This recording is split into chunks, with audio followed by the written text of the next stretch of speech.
Ô, gente, o que tá fazendo aqui, hein? Tá perdido aí, é? Tô perdido, mas rapaz... Mas minha filha, você tá perdido aqui, cacimba de dentro, eu ia dizer açude de dentro, mas cacimba de dentro, né? Eu vim queimadas pra cá, pô, só pra ver uma coisa, que eu não acreditei. Tu viesse conhecer, né? Porque eu tinha feito um vídeo e agora viesse conhecer a cidade.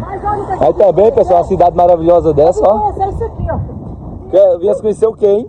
Esse avião aqui, ó. Eita, é muito bonito mesmo, né? Bonito, tá vendo, rapaz? Olha só, e o bicho voando. E aqui? Eita! Bonito. É bonito demais, ó. Debaixo dele. Olha só. Isso aqui, rapaz, era pra ter um desse aqui em queimada, né? É, pra viajar, não era pros outros lugares aí? É muito pequeno. Isso é um jato, né? Um jato. Tu vai nele ou vai de carro?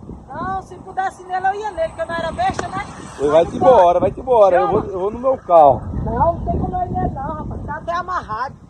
Chama.